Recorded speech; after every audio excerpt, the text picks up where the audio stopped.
New Thought Media Network proudly presents Having Courageous Conversations, where real talk dives deep. Each week we go beyond surface talk. We open our hearts, speak our truths, and dive into the stories that shape us. No scripts, no filters, just powerful, unforgettable conversations about life, purpose, healing, and truth. Join the conversation, because your voice belongs here. Please like, share, and subscribe. Check out our YouTube channel at Having Courageous Conversations or email us at yourshowyourvoice@gmail.com. Now, let's have a courageous conversation. The views and opinions of our guest and hosts do not necessarily reflect those of New Thought Media Network, or any organization we may be affiliated with. Here at New Thought Media Network, we welcome freedom of speech and courageous conversations. There are many topics that can be difficult to navigate. Challenging the status quo and engaging in lively debate is important to expanding our understanding of one another, and life in general. Creating a peaceful world doesn't happen because no one disagrees, it happens from a willingness to understanding one another. In our programming, we strive to expand consciousness and assist people in creating remarkable lives. Your comments are welcome at info@ntmedia.org. Welcome everyone to Having Courageous Conversations, where we explore meaningful topics that invite us to grow, reflect, and expand our understanding of ourselves and of one another. I'm Cheryl, and as always, it's a joy to be here with you. And today's conversation invites us into deeper curiosity about awakening, enlightenment, and what it truly means to know who we are, to know who I am. And with that, I'd love to invite my wonderful co-host, Mark, to introduce our guest today. Thank you, Cheryl. Yes, and I will ditto it is a joy to be here, truly a joy to be here. And I'm so grateful that Russell has decided to share time with us today. We were having a lovely conversation before the show started. Russell is a reformed dogma-holic. I'll ask you to explain that one later. Who experienced disabling back pain from sitting at the feet of too many gurus. Wow. After his recovery, he had a profound awakening experience using a method called assisted self-inquiry. Since then, for the last 40 years, he has led hundreds of retreats, assisting people who have lost their hearts in life to find their inner spiritual teacher and walk in beauty and contentment of their true selves. He is the author of a best-selling book, Awaken the Guru Within, and an accomplished singer and songwriter. Wow. He gets great joy watching people in his retreats fall off their chairs in fits of laughter. We had some laughter before the show, and then realize who they are. What if enlightenment isn't something distant or reserved for a select few, but something deeply human, accessible, and even joyful? Russell, what if? Tell us what if. Well, I've just witnessed so many people like you, me, listeners, ordinary people have these deep realizations. So it's not a what if anymore. It might be what if for somebody, but there is a more modern method of people having these awakening experiences than what have been taught to us in the East. Like, we don't have to meditate in a cave and do all these ablutions for months and months and months in order to have this experience. it's accessible to all now Mm-hmm. with, you might say, new meditation technology. So I'm here to basically give you some good news that anyone can have these kind of experiences. And more than likely, when we talk more about it, people might recognize, yes, I did have an awakening experience, but I didn't know Mm-hmm. it. Mm. Yeah, Yeah. absolutely. Awesome. So many Do you want people to tell think, us your yeah, your, go your ahead. enlightening experience? What is your Sorry. enlightening experience, if you care to share? Oh, yeah, that's a good one, How are Mark. you enlightened? What came? Thank you. What came Well, up for you? Like, how did you share? well, there. I'll have to preface just by saying there's more than just one enlightenment experience. There's an enlightenment experiences on who am I, what is life, what is love, what are others. There are all kinds of different depths of these experiences, but I'll share them. I've had a number of them. I've been blessed with a number of them, and I had one when I was actually 18, before I was involved in any sort of spiritual growth. I grew up in Thunder Bay, and Mm, uh, those of you that have been to Thunder Bay, Ontario, may recognize that out in the lake there's something called the sleeping giant landform. It's like down in the native tradition, they call it the Manabiju, which means the Great Spirit. And I lived on the outskirts of town. I used to go in off in the bush. We call it the bush up there, mm, not the forest. yep. Um, and so I used to go up, and I used to just uh, sit on this bluff and just look out on the bay, overneath over at the Nanabiju, the sleeping giant, across the water at the bay. And it was a beautiful day that day. And I remember just feeling very peaceful. And then I remember looking at a rock, Mm, and the rock, I thought to myself, that's really odd. That rock feels like me. When I look inside, I have this feeling of me. And I looked at mm, the rock felt like me. It just didn't feel like a, a rock outside of me. And then I said, well, that's interesting. I looked at a tree, and the tree felt like me. I thought to myself, what the heck's going on here? Like, the tree feels like me. And then I looked at the grass, and I felt what the grass felt like, and it felt like me. And then I looked out at the bay, and it was all me. It was all me. I just felt the unity of everything. And it wasn't like I disappeared into it. It was like it was myself. It, Mm-hmm. the wow. way it felt inside of me was the way it felt outside of me. Mm-hmm. You And were one with it all. I really didn't know what happened.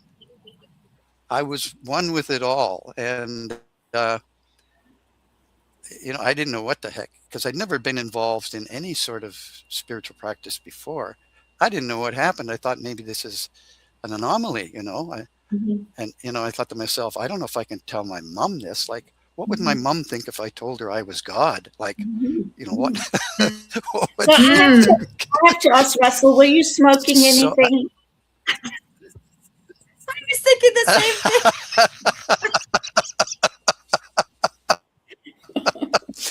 actually, what happened was I lost my desire to do any of that stuff, because Mm-hmm. I knew it could happen naturally.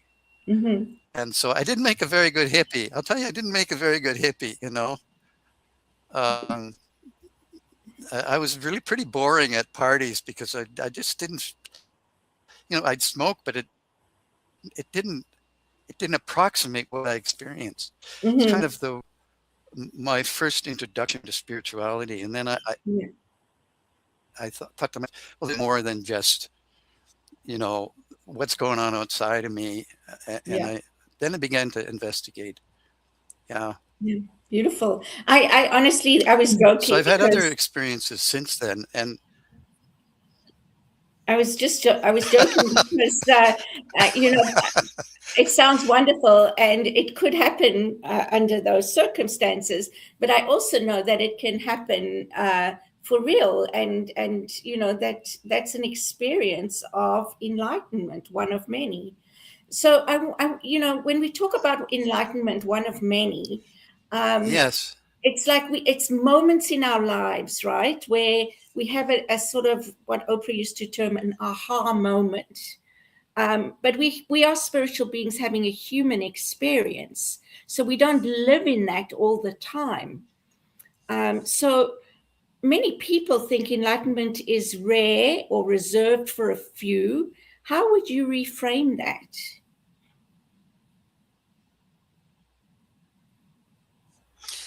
Well, that's true. It isn't reserved for a few, and it happens in moments. And there's how might I say, different kinds of enlightenment. There's abiding enlightenment and non-abiding. So abiding is when the person is in it, in the experience of it for a longer period of time. Like, we look at Eckhart Tolle, and Mm-hmm. how he laughs is, Mm-hmm. and he's in it. Mm-hmm. Whereas non-abiding is we have this experience like I had, right? But it didn't last. Uh, but the memory of it did.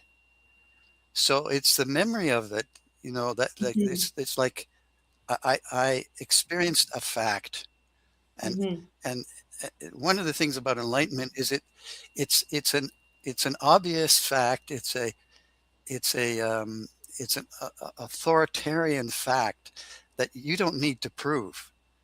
It's just like that's it. That's the way it is. Mm-hmm. People could debate with me, and I'll say, well, you could debate with me, but it Mm-hmm. doesn't change.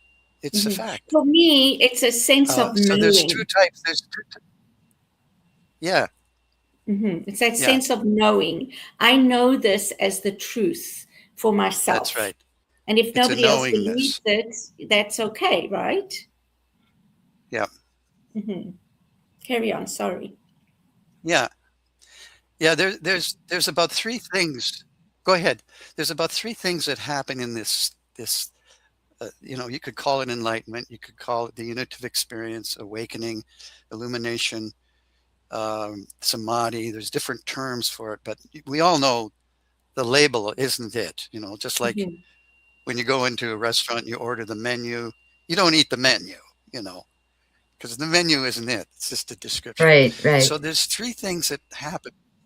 It's three things that happen in awakening. So normally in our life, there's a certain separation. Like we observe things, and then there's that which is observed. There's we we we observe our emotions, we observe our body, we observe these sensations, but then there is the witness. There's who is observing, and there's a Mm-hmm. there's a duality there. But in enlightenment, what happens is we go into unity. There's suddenly the observer and the observed become one. Mm-hmm. And there's three things that happen in that. One is there's that union that happens. And sometimes that only lasts for a fraction of a second.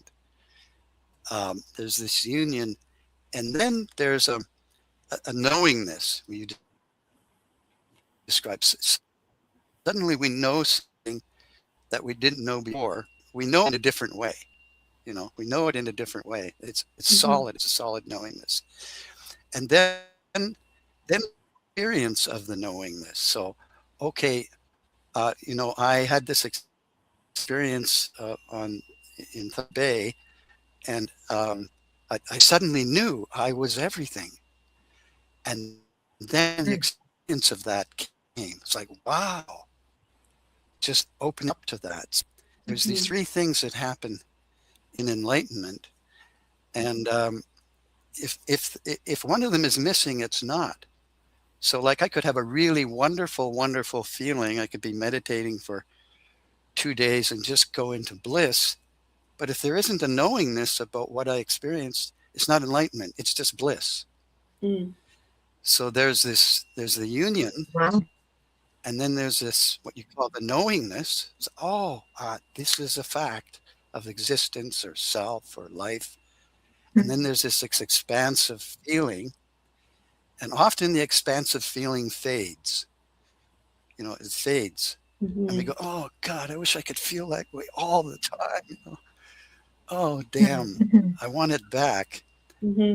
But it's the knowingness that stays. And that's what transforms our life, because our point of view of the way we see ourselves or life or others changes. And we're seeing things more from a reality than an unreality.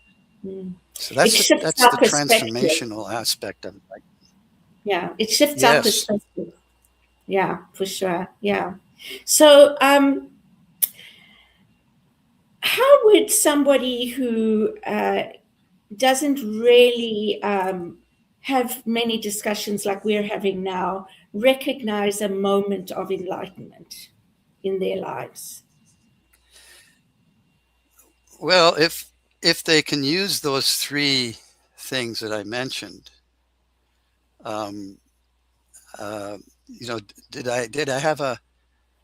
did I feel like something shifted in me? Was there a shift? Did I become aware of something that maybe I didn't know before, or maybe I realized it on a deeper level? And was there an expansiveness? And that often is the case when one can evaluate it with those three characteristics. Okay. But it might be that you might share it with somebody, like somebody that is open to it. Okay, not somebody that says, "Oh, come on, you got to be kidding! Enlightenment? Who do you think you are?" Yeah. So let's talk about Or the big come question. to a community like this one. I think I'm lagging here. My Yes. apologies. Does awakening solve all our problems? Does it mean that we're going to have hardship? Unfortunately not. Sorry, say that again. I say, does it mean that we won't Say that have again. hardship in our lives? Does it mean we won't have hardship? Challenges? No. You won't have hardship in your life. We're going to have hardship, unfortunately. Sorry. No, that's okay. Yeah, sorry to disappoint you. It's like the guy who got enlightened. There was a guy who had an enlightenment experience in one of my workshops, and he went home and he was feeling really good, and he opened the door, and there was this pile of unfiled taxes in a big box. He said, "They didn't go away. Darn it."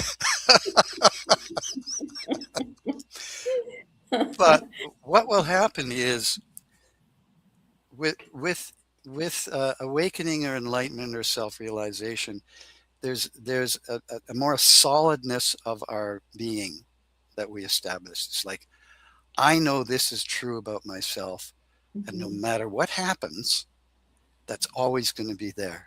Okay. So the truth is, if I could give you just a real quick definition, it's the way things actually are. Like, if I could define it, the way things actually are, not the way we think they are, the way they actually are. And the quality of truth is it's that way all the time. So if I say, you can depend on my love, it's true love, they can depend on that being the way. So there's this sense of eternalness about oneself, so that one can face life not knowing that the things that maybe destroyed them before are not going to destroy them now. So what happens is a person can make more progress in their life because they have more kind of inner capacity to know that they're more enduring than what they thought they were before. And more resilient, for sure. So that's one of the outcomes of enlightenment. There's more resilience, yes. Yeah. And I think that also comes and from... so you can and also from experience. So I've been through that. I survived that. Go ahead. So I know that I can, and I know that I will. And so the next time, it's Yes. not, it's not that it's not as bad. It's just that I know that this too shall pass. And I think that it also, what it Yes. allows us to do is respond differently when we have those moments of knowing.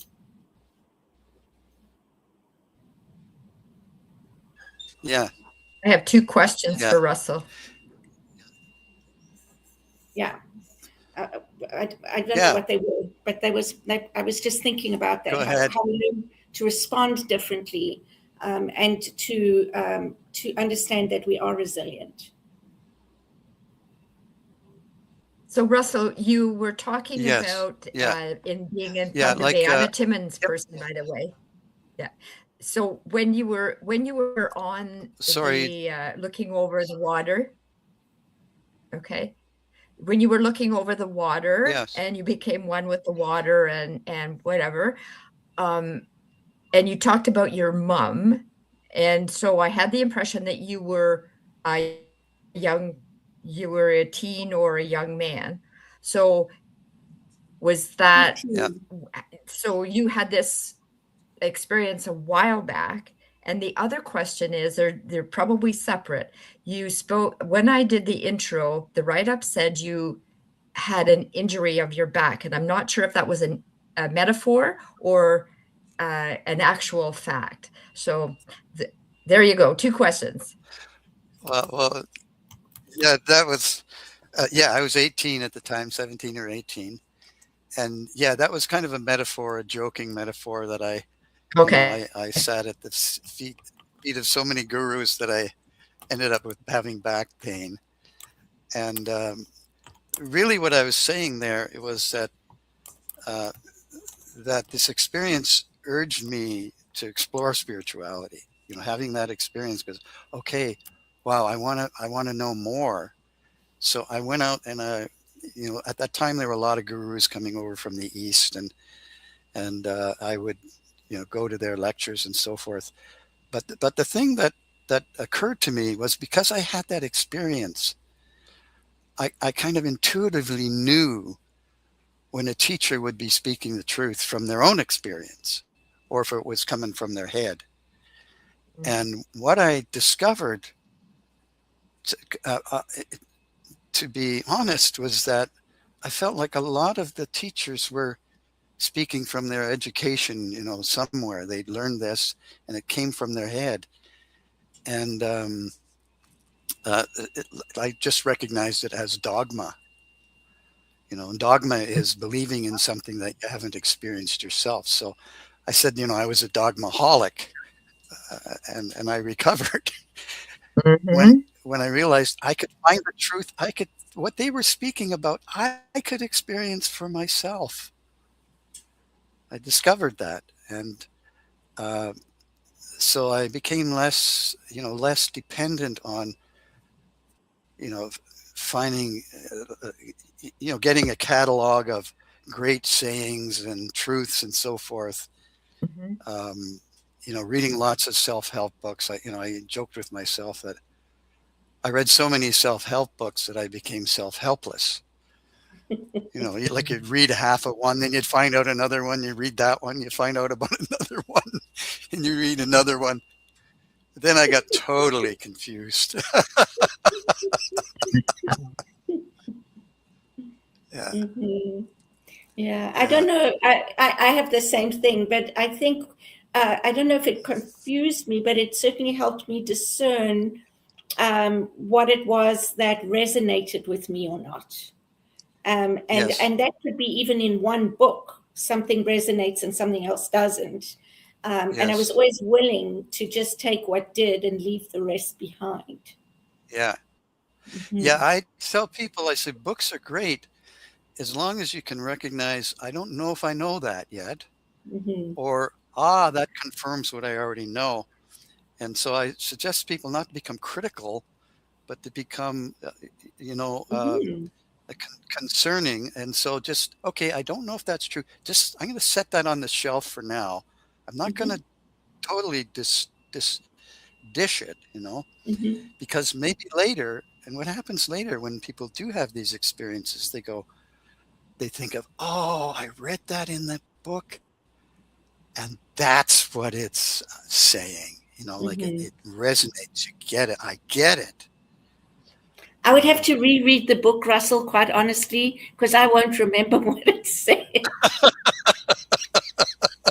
But I hear what you're saying. I Yeah. have read books more than once, and every time I read it, I will see or understand something differently, because we all Hmm. grow and we're not the same person. I'm not the same person I was 10 years ago, right? Yeah, So that's what I right. read today is going to have something maybe more meaningful or less, Yeah. either way, um, Yeah. for me.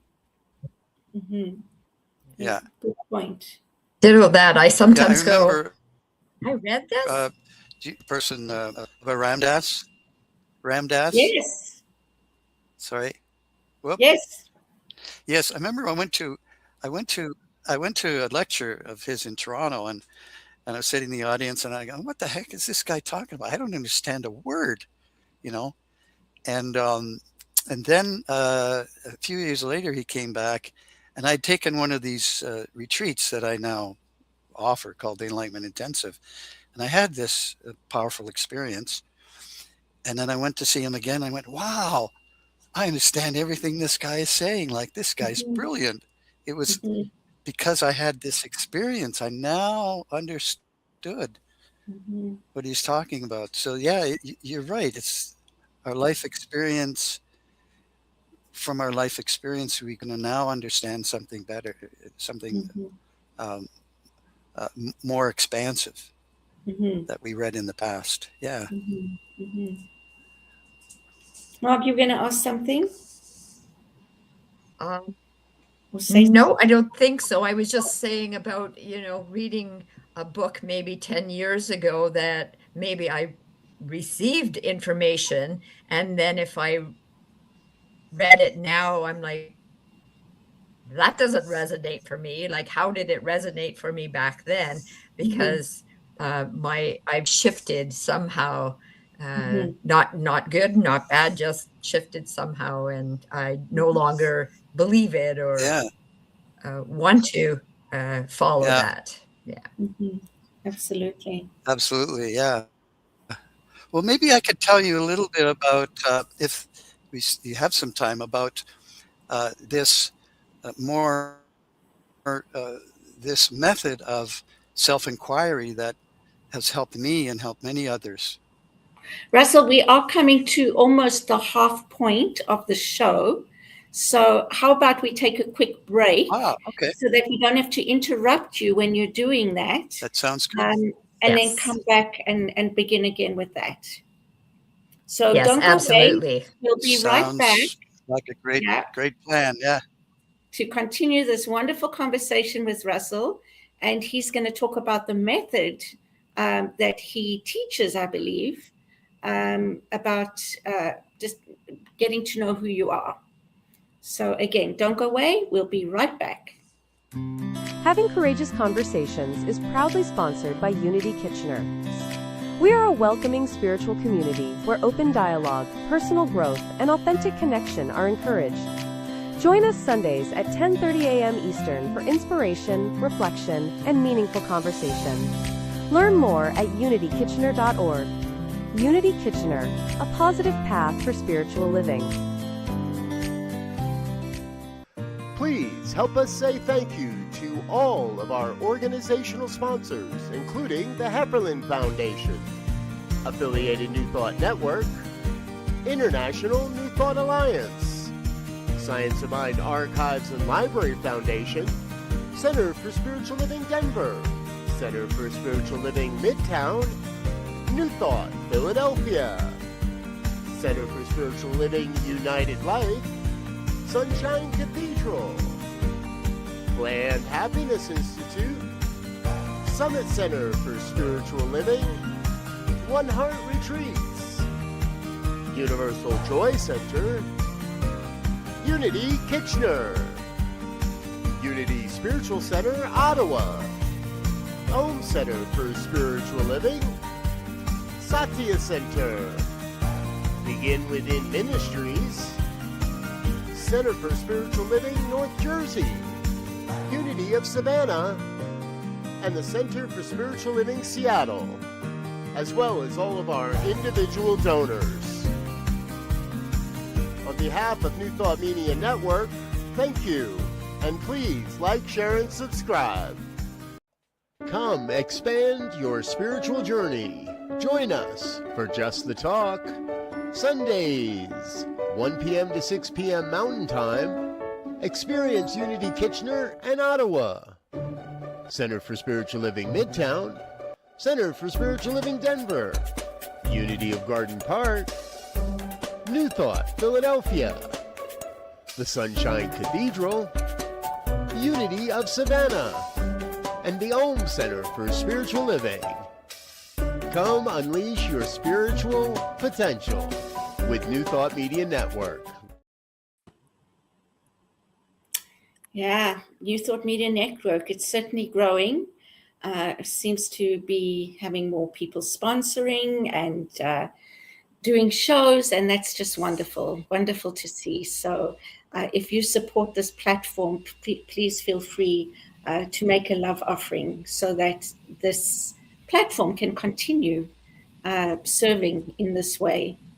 So welcome back, and thank you, Russell, for all your sharing with us.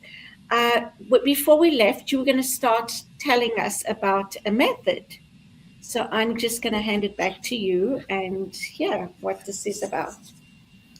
Yeah, so the method that I use, and by the way, I don't consider myself as a guru. I consider myself as more as a teacher of a technique. To me, that's a real guru. It's not a guru that's going to tell you what to believe.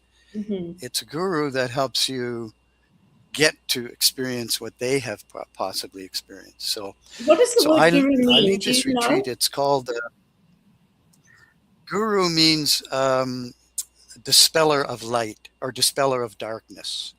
Okay. So a guru dispels the darkness in the student. Yeah. Okay. Now, how they do that is their technique, perhaps. So the retreat I do, it's done around the world. It's called the Enlightenment Intensive, but I call it the Coming Home Retreat because when people have these experiences, they feel like they've come home to themselves. Mm-hmm. There is this sense of being embodied more truly in their body. And it's a very human experience as well. It's not just something that you go off into the cosmos somewhere. It allows you to be more human and to fully experience your life. So there's a technique that I use that I've learned called assisted self-inquiry. It's also called a dyad. Dyad means two. And it's a combination of basically the Eastern technique of contemplating a question like, who am I? So it's a silent approach.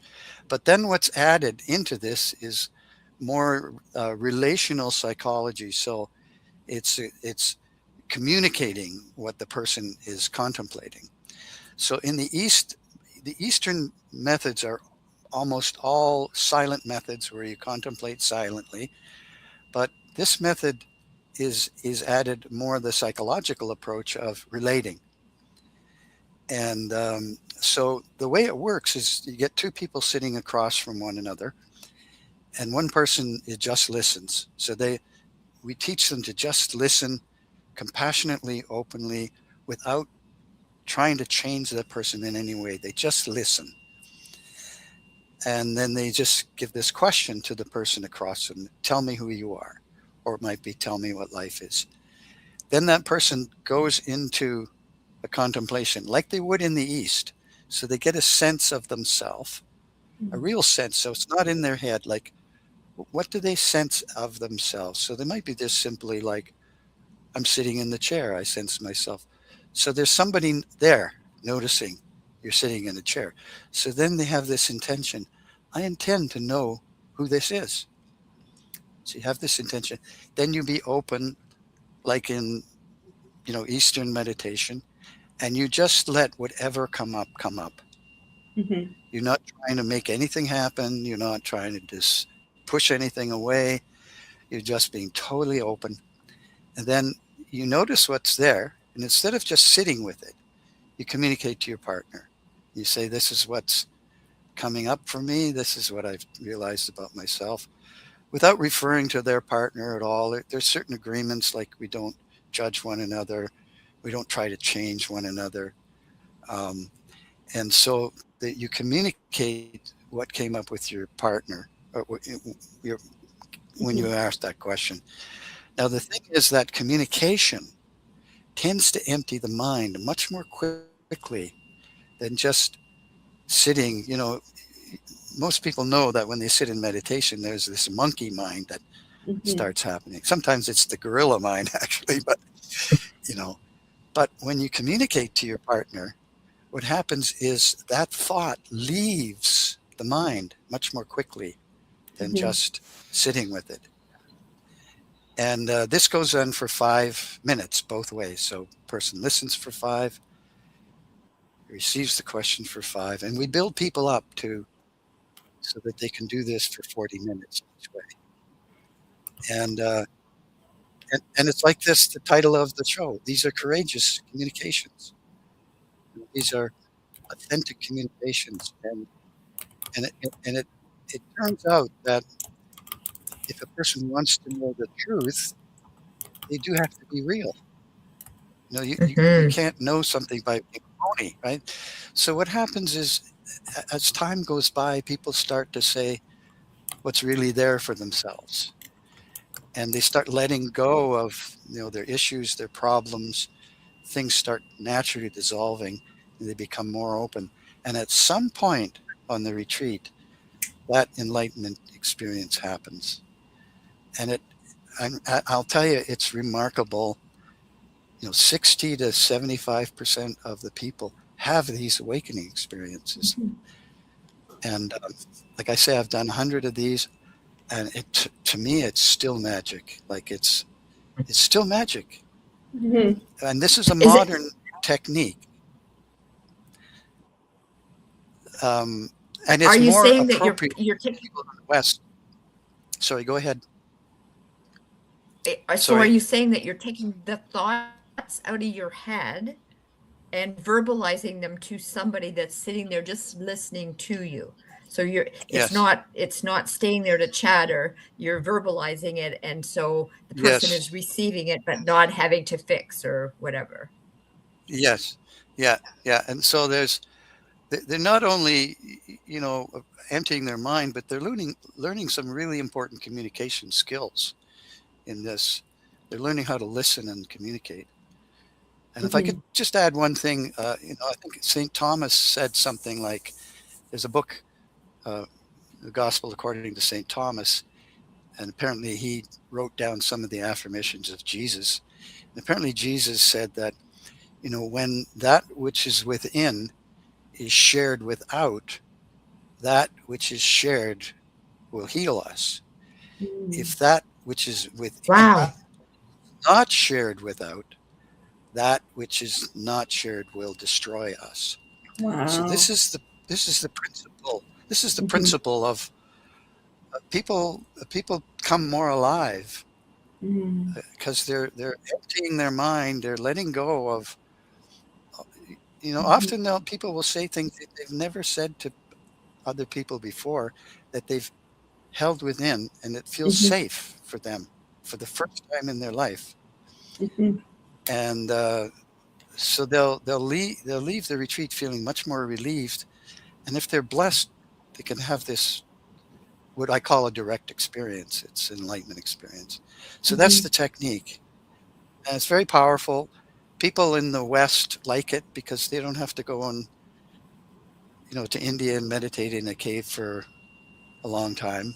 Mm-hmm. I'm not putting that down, but that works Mm-hmm. too. Mm-hmm. Yeah. So what I'm hearing is that by verbalizing something, you're getting it out, and that's the healing part. But That's if you right. keep it within you, that can be very harmful. Yes. Yeah, That's, yeah. I think we know that if we've had a difficult experience in our life and we hold it onto it, it goes into the body, and we Mm-hmm. may have you know physical symptoms from that. And but also people have had experiences where they've been upset, let's say, with a partner, with other people, and they sit down and then they talk about it, they let it out. There's a certain peace that happens. Yeah. They feel peaceful because I'm not only did I get it out, but here's Mm-hmm. the thing: I was understood. I was Mm. understood, Mm-hmm. And I was in a and safe enough place to do that. yes, yeah, Hmm. So, is there a difference between verbalizing something or writing it in a journal? Oh, yeah. There good really is a question. difference. There really is a difference. Uh, Hmm. some, I think journaling is very important. But there is a difference between writing it in the journal and you witnessing, having it out loud and somebody else witnessing it Hmm. and understanding it. Like Hmm. there's not only understanding, but there's mutual understanding. So mutual understanding is like, I said apple, Hmm. you understood apple, and Hmm. I understood that you understood apple. That's a mutual understanding. So when that happens, it's like the thought that was in my mind, it's gone. Hmm. Yeah, People I will would look around and they'll also go, what was put it I it. was thinking? Yeah, I would put it down also to energy, right? The connection and the energy around people. Whereas journaling, you're just on your own, and you may have energy, but it's diminished compared to when you're with Yeah, others. And I would say probably journaling is a good start, to get yes. things out. And I understand that verbalizing something and having somebody else hear it is important. It's Yeah. And, validating. and, and here's something I think, um, you know, people in your church would understand, because I'm sure it's repeated a lot, is Mm-hmm. that thoughts have energy and Mm-hmm. consciousness has energy. And so where we put our attention, where our attention goes, energy flows. Like Mm-hmm. we know that. So imagine I'm a listening partner. I'm putting my attention on somebody who's inquiring. My energy is flowing to that person Yes. and adding to their ability to inquire. And that's like amazing and magic, when you see Mm-hmm. it. Mm-hmm. Um, and so that kind of supercharges the whole. I say sometimes it puts Experience. self-inquiry on steroids. You know, yeah. Mm-hmm. But at the same time, people, there's no forcing. That we don't force people to say anything, as No. long as they're not talking about the other person or evaluating them, um, or kind of coming on to them in any way. Mm-hmm. Um, uh, that it's all allowed. Mm-hmm. So, how many people normally are in your retreats? Anywhere from 12 to 24 people are on the Mm-hmm. retreats, and I do them at a place called the Ecology Retreat Center. You may have heard of the Ecology Retreat Center. I don't know. It's in Hockley Valley. It's a very beautiful part of Ontario near Mm-hmm. Orangeville. Mm-hmm. Um, and uh, there have been so many retreats there. I actually used to run that retreat center, Mm-hmm. and there's been so many retreats there that you just walk onto the property and you automatically feel calmer and energized. So I use that, and it's going to be in the mid-May, which is when all the trout lilies and the Mm-hmm. trilliums are out and all the leaves are sprouting. Mm-hmm. It's a perfect Beautiful. time to, Yeah. yeah. It sounds beautiful. So, people can obviously find out more on your website. Yeah, they can find out more on my website. There's um, at the top, there's what do you call it? There's a banner, and then it says retreats on there. You can click on there, and you can read more about it. Yeah. Wonderful, And wonderful. usually, what I do is, if people are interested, we do an interview. I do an interview with people. I want to make sure that it's a fit for people, so Mm-hmm. I explain everything that's involved, and what they need to bring and leave at home. Mm-hmm.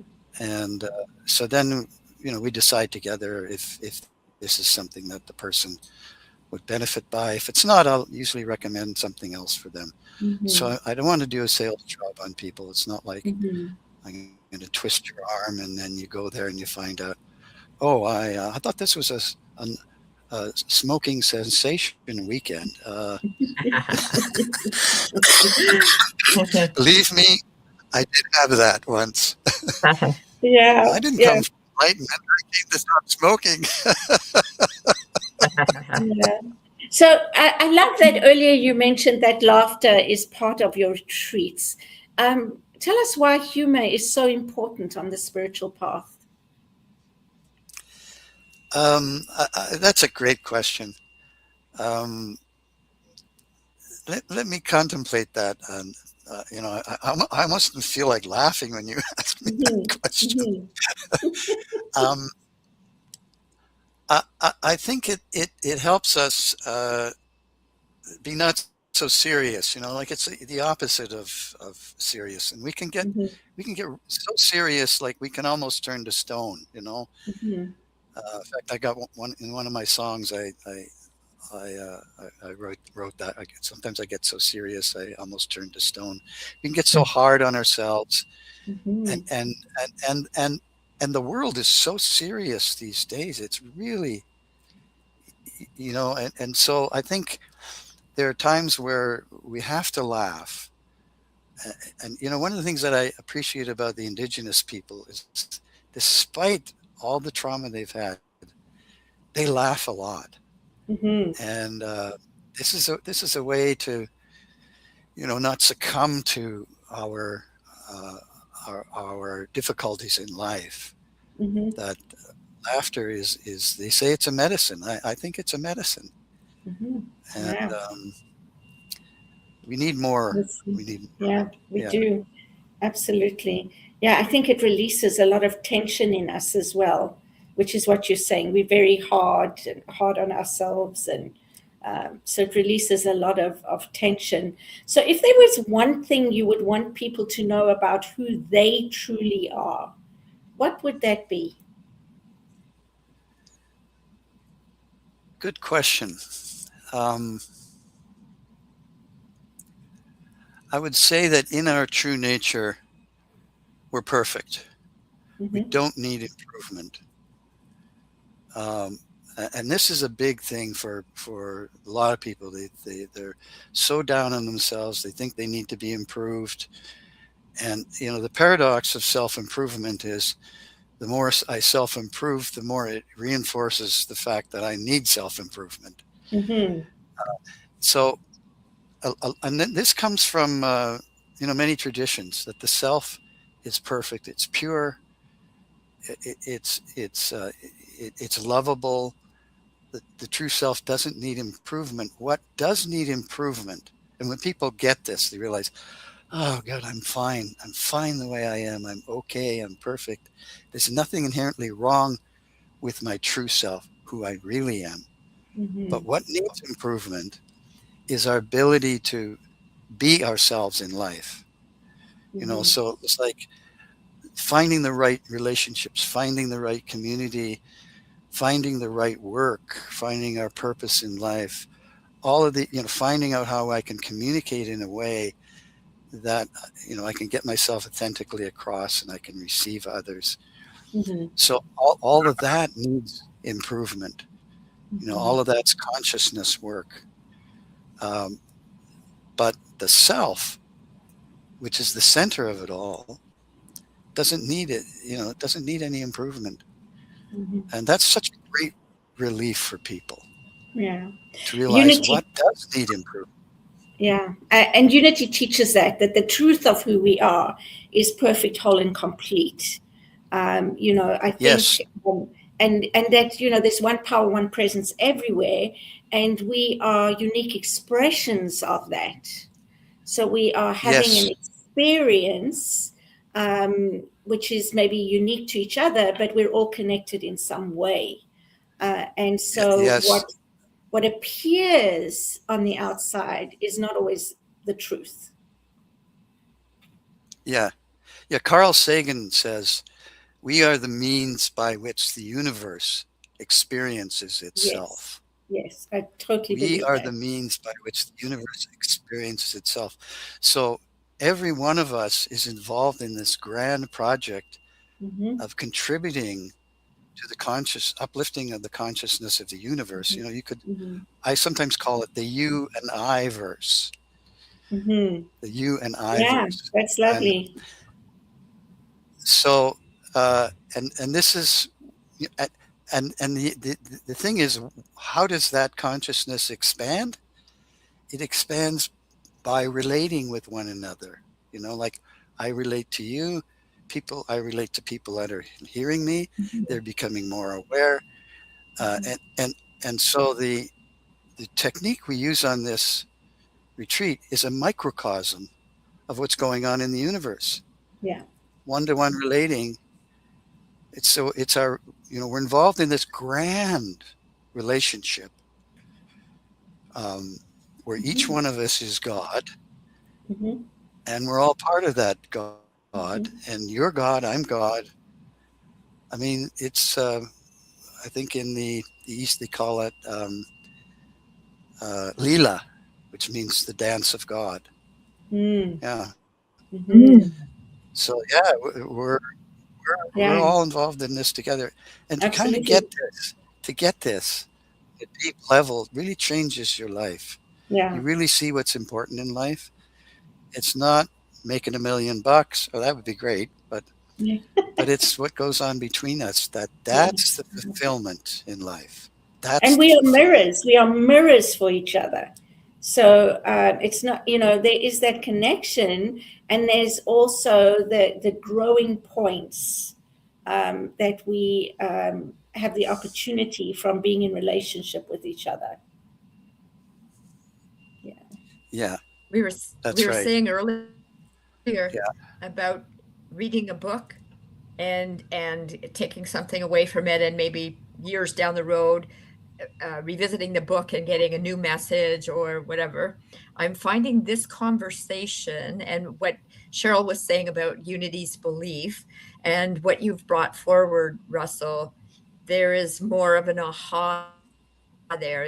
It's brought the message of unity into aha, that's yeah, I can feel it now, like I can resonate with it more. It's I've heard the message a number of times, but Hmm. it's just resonating Mm-hmm. uh, at this moment. Yeah. At this moment. Oh, There's thank you for sharing yeah. that, Mark. That's That, wonderful. I'm so glad. So glad. Mm-hmm. So glad.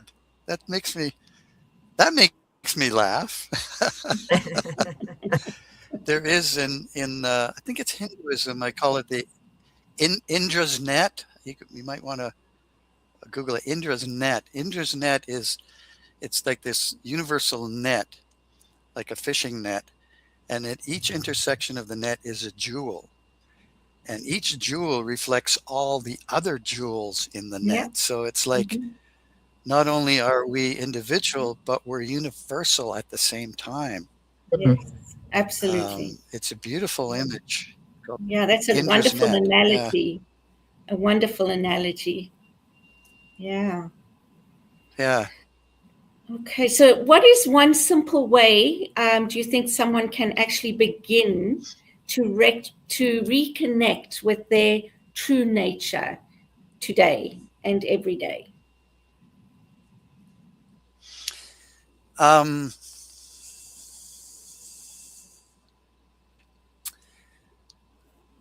well, let me see. You I think if a person can remember a time when they truly felt like themselves. Mm-hmm. You know, maybe it would be on a beach somewhere, or maybe during a talk, and they felt like whole. They felt like truly themselves.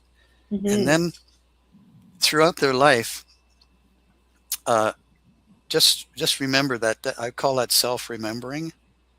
It's called practicing the presence in some traditions, some non-duality folks do that.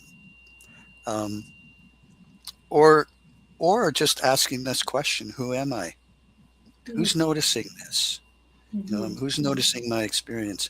There's there's a when you start doing that, you become very curious. Mm-hmm. Okay, there's a witness here. Now, I want to dispel something. We're not the witness, because if we notice, the witness is being witnessed by another witness, and Mm-hmm. it goes on and on. So Yeah. Yeah. who's witnessing here? Who's Yeah. witnessing this experience is Yeah. another way. Yeah. Yeah. And that So that just takes us spending a close. little bit of time in contemplation, I think, is what I'm hearing. Just spend Yeah. a few minutes a day just going into contemplation and sitting with some of those questions, that might even create more questions, which Yeah. yeah, I think it's a good thing. Yeah. I think being, reversing our focus in life to being sometimes, because Mhm. in life we're in this situation in life where I call it the have to be world. Have Yeah. to be. We want to have things because we think they'll make us happy. Then we have to do a lot of stuff to get it. And Yeah. then we leave our being till, I don't know Yeah. when, the end of our life. Yeah.